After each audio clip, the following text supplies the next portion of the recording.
अंडों की खेती। एक वक्त का किस्सा है। काशान नगर गांव में एक आदमी रहता था जिसके पास बहुत पैसा और जमीन थी, लेकिन उसकी जमीन में बरसात होने के बावजूद भी फसल नहीं उगती थी।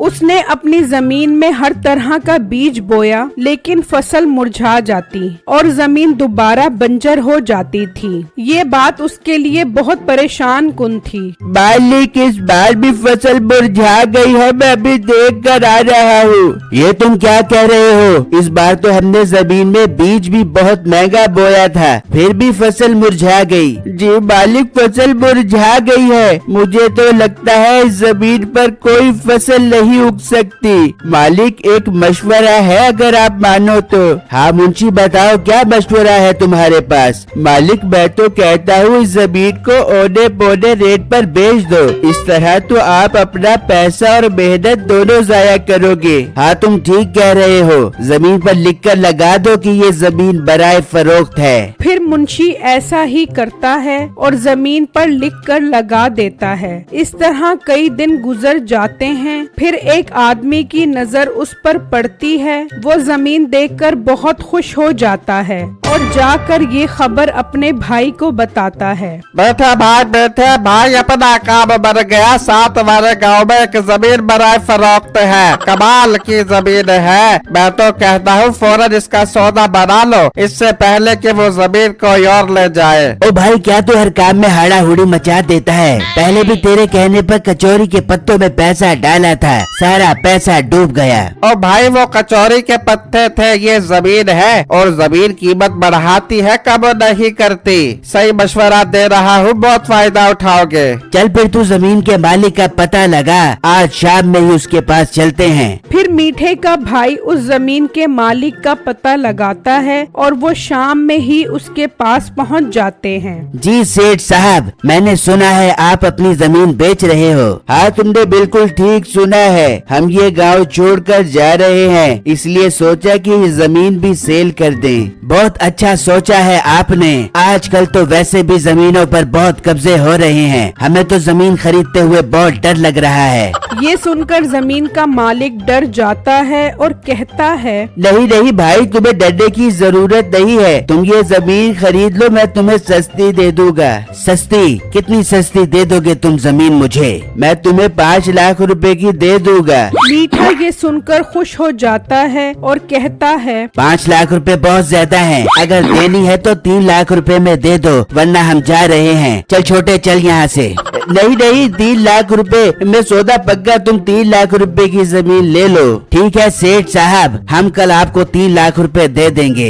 ये कहकर वो दोनों वहाँ से चले जाते हैं। अरे वाह मीठे भाई, क्या सौदा मारा है आपने। कसम से इतनी महंगी जमीन 5 लाख रुपए में भी नहीं, 3 लाख रुपए में हथिया ली। ओ भाई, जब उसने कहा कि हम ये गांव छोड़कर जा रहे हैं तो मैंने भाप लिया कि ये मजबूर हैं और अपनी सोने हीरे जैसी जमीन हमें किसी कीमत पर भी देने के लिए राजी हो जाएंगे। तो मैंने 3 लाख रुपए का पत्ता फेंका और वो सीधा पत्ता जाकर उसकी खोपड़ी पर लगा। और फिर भाई उसकी खोपड़ी मफलूज हो गई और हमारा सौदा बन गया। हाँ ऐसा ही है। अच्छा तू रुक, मैं अंदर से 3 लाख रुपए लेकर आता हूँ और फौरन जाकर वो जमीन खरीदते हैं, इससे पहले कि वो जमीन कोई और खरीद कर ले जाए। फिर मीठा अंदर आकर अलमारी से 3 लाख रुपए निकालता है तो उस वक्त उसकी बीवी सो रही होती है।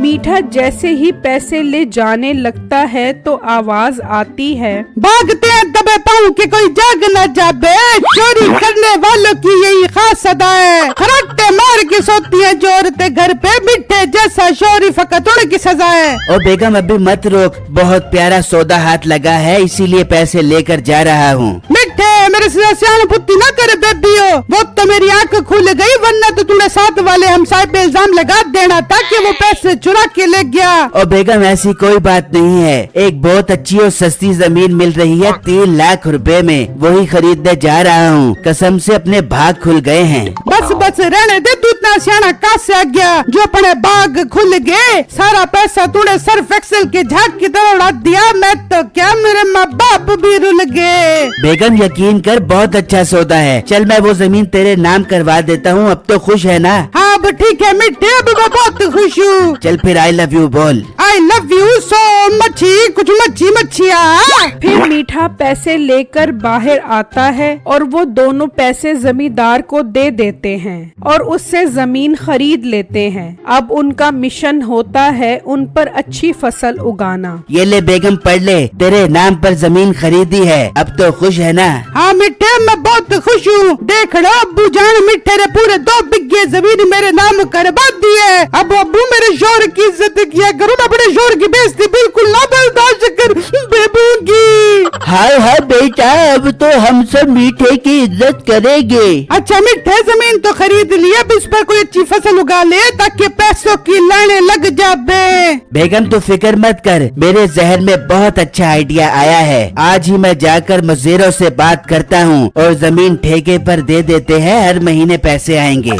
वाह मिठे, बहुत प्यारी बात की है। चल भाग के जाओ, जाके जमीन को ठेके पे देख के आ जा। फिर मीठा और उसका भाई साथ वाले गांव में बिट्टू नामी लड़के के पास जाते हैं और उसे जमीन ठेके पर देने का कहते हैं। बिट्टू ये सुनकर खुश हो जाता है और ये बात अपने बाप को बताता है। बेटा देख ले, अगर फसल में नुकसान हो गया तो हम इन्हें पैसे कहाँ से देंगे? अब्बू जाड़ा फिक्र मत करे, मैं दिन रात मेहनत करूँगा और जमीन में सोडा उगलने वाली फसल उगा कर रहूँगा। फिर अगले ही दिन से बिट्टू जमीन पर फसल उगाना शुरू कर देता है और शाम तक वो बहुत थक जाता है और घर आकर सो जाता है। अगले दिन जब वो खेत में जाता है तो देखकर हैरान रह जाता है कि फसल सारी की सारी मुरझा गई है। बिट्टू समझ जाता है कि ये जमीन किसी भी किस्म की फसल नहीं उगा सकती।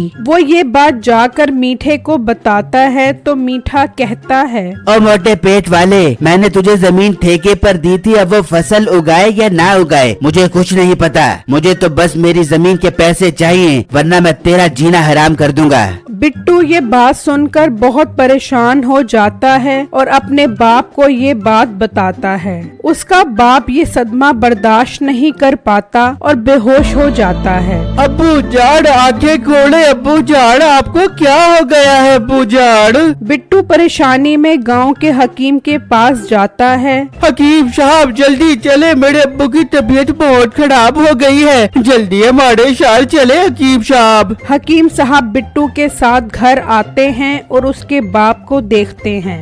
लगता है इन्होंने कोई बहुत बड़ा सदमा लिया है जो इनकी हालत ऐसी हो गई है। जी हकीम साहब, हम गरीब लोगों की किस्मत में तो बस परेशानी ही परेशानी है। फिर बिट्टू हकीम साहब को सारी बातें बताता है और इतनी ही देर में बाहर से आवाज आती है, ओ मोटे बाहर आ, मैं अपने पैसे लेने आया हूँ, अभी के अभी बाहर आ।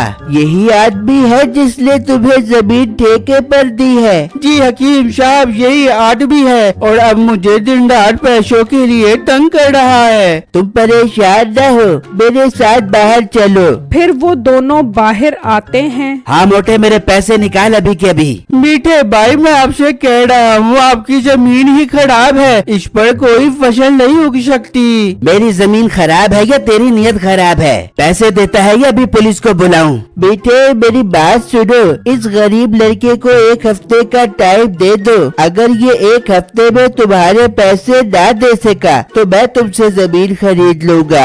हाँ ठीक है, मगर मैं ये जमीन 10 लाख रुपए से 1 रुपया भी कम में नहीं बेचूंगा। ठीक है, मुझे सौदा मंजूर है। हकीम साहब, ये आप क्या कह रहे हैं? मैं इस बंजर जमीन के पैसे कहाँ से दूंगा? अब तुम जो मर्जी बोलो, अब हमारा सौदा पक्का हो गया है। मैं 1 हफ्ते बाद आकर 10 लाख रुपए ले जाऊंगा। ये कहकर मीठा चला जाता है और हकीम साहब बिट्टू को अपनी दुकान पर ले आते हैं और उसे अनमोल बीज देते हैं। ये कैसे बीज हैं हकीम साहब? बेटू, ये बीज जाकर जमीन में डालकर अंदर जाकर सो जाना, फिर देखना इसका कमाल। बिट्टू ऐसा ही करता है, वो बीज अंदर डालकर सो जाता है। फिर अगले दिन जब वो खेत में जाकर देखता है तो वहाँ अंडों की फसल उगी होती है। बिट्टू और उसका बाप ये देखकर बहुत खुश हो जाते हैं और अंडों की सप्लाई शुरू कर देते हैं। जल्द ही उनके पास बहुत सारा पैसा आ जाता है।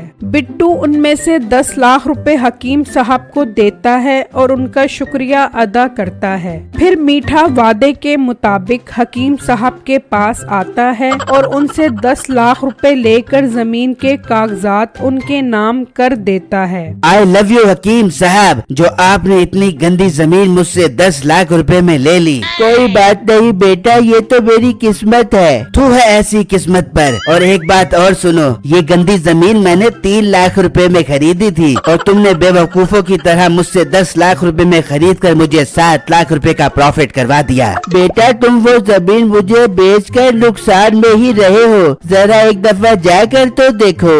अभी देख लेता हूँ उस बंजर जमीन को जाकर, ऐसी क्या बात है। जब मीठा वहाँ जाता है तो देखकर हैरान रह जाता है कि जमीन तो अंडों की फसल से भरी पड़ी है। मीठा ये देखकर बहुत सदमे में आ जाता है और इसी सदमे की वजह से उसे बुखार हो जाता है। मेरी वीडियो को लाइक और मेरे चैनल को सब्सक्राइब जरूर कीजिएगा। शुक्रिया।